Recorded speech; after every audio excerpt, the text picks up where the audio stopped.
Moogaan kusoo dhawaada video qurux badan masha Allah alaab beauty ah oo aad ka heli doontaan aadna oo aad u simple ah oo u fudud ugu kali marwo bismillaahir rahmaanir rahiim assalaamu calaykum waraxmatullaahi wabarakaatu marka koobaad Allah ayaa mahad leh isku keen soo celiya anigu caafimaad qaba iyo idinku caafimaad qaba maxay idin wadaa marwo halkan waxa ii yaala xabad baradha oo biyo cad kusoo karkariyay iyo kii lagu xoqaayay insha Allah markii aan xoqo iyo say soo baxdana waynu la wada socon doonaa alaabtan waa alaabtaad ku hordhaca fiidiyowga ku soo aragteen waa alaab aad u qurux badan aad ka heli doontaan inaba aan caadi ahayn korka ku nadiifin doonta heer sare ah sidii aan u isticmaalayo iyo wixii aan ku dari doonana fiidiyowga xagga dambe kala socda baradhadii aan xoqay halkan ayay ku jirtaa masha Allah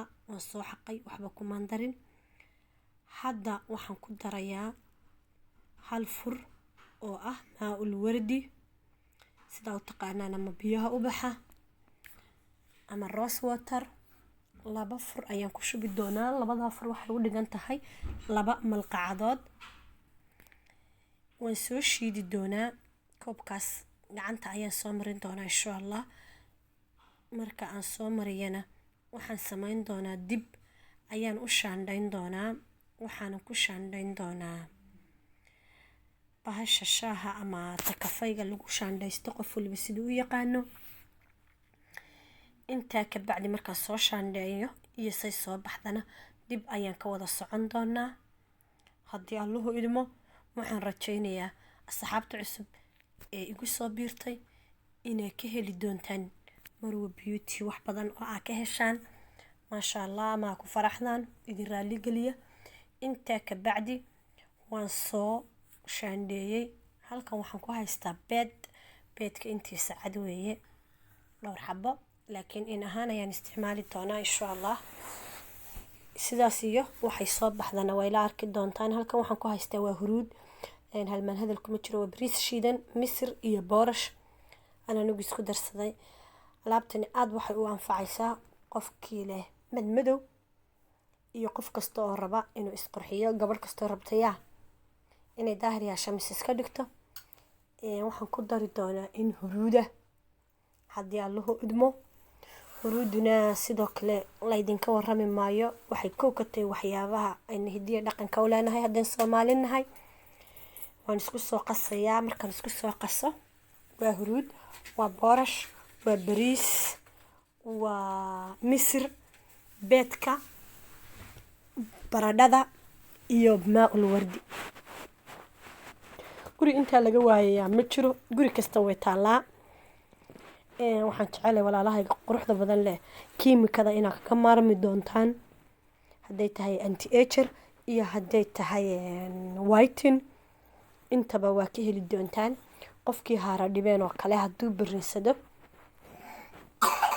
oo madmadow dhibay way ka heli doontaa waanu anfici doonaa masha Allah hadday haara tahay hadday finanku waxay kaaga tageen tahay iyo haddii ay tahay inaad ka iska dayso kiimikada waxaan rajaynayaa asxaabtayda quruxda badan leh inaad ka heli doontaan ilaa xadna aa uga soo ducayn doontaan anigu shakhsiyan waa ka helay waanan ku haystaa masha Allah tabaarakallah waxaan rajaynayaa asxaabta cusub ee igu soo biirtayna inay ka heli doonaan asxaabtaydii hore ee ila joogtayna waxaan leeyahay jiro jooga ila sii jooga waxaan leeyahay walaalahayga quruxda badan leh la'aantiin abaar weeye subscribe-ka iyo like-ta comment-ga iyo share-ta waa xaqiina intii markaan isku soo qasay si qurux badan halkan waxaan ku haystaa dacar saliidana haystaa waa saliida loo yaqaan sisinta saliidaas weeye iyo malab intaas ayaan dib kaga dari doonaa insha Allah isla socod wanaagsan hayga caajisina jananku waa janankiini idinka la'aantiin abaar waaye walaalahay waxaan rajaynayaa inaad ila socotaan markii aan dhirtii oo dhan isku soo qasay hadda waxaan ku dari doonaa malqacad malabka la idinka warrami maayo whitingka halka uu kaga jiro gabadh kasta oo Soomaaliyeed way taqaanaa ama way garanaysaa Allahumma salli ala Muhammad dacartuna sidoo kale waxyaabaha lambar wanka ka ah ayay ku jirtaa, waxyaabaha la ysku qurxiyo ama waxyaabaha la ysku dhalaaliyo, si kastay tahayba. dacartana malqacadaas ayaan ku darsan doonaa insha allah. saliidana sidoo kale markaan intaa isku qaso ayaan dib kaga soo dari doonaa. anigu kolley waan ka helay. haddaan xagga saliidda idinka dabageeyo, ay saliid aada haysato ayaad isticmaali kartaa ama aada jeceshahay. hadday tahay almond, hadday tahay saliidda qumbaha, hadday tahay olyoliifo oil, iyo hadday tahay saliidaha kale. wixii adiga markaa ku yaalla ee ku anfaca ayaad isticmaali kartaa. anigu laakiin maanta tan ayaan isticmaalayaa. inkastoo aan isticmaalo saliida fara badan oo noocyo badan, aan anigu mar walba ahay taageeraha saliidda, maadaama aan faa-iido badan ka helay oo aan wax badan iskaga gartay. waxaan rajeynayaa walaalahay inay kareemka iska daayaan, saliidaha raadsadaan, saliidaha dhirteena laga lisay, weliba dadka wadankii jooga ay raadsadaan saliidaha dabiiciga ah ee wadankeena kasoo baxa, sida sisinta oo kale, sida saliid saytuunta oo kale, sida saliid qumbaha oo kale. adiga ayaa gurigaaga ku samaysan kara.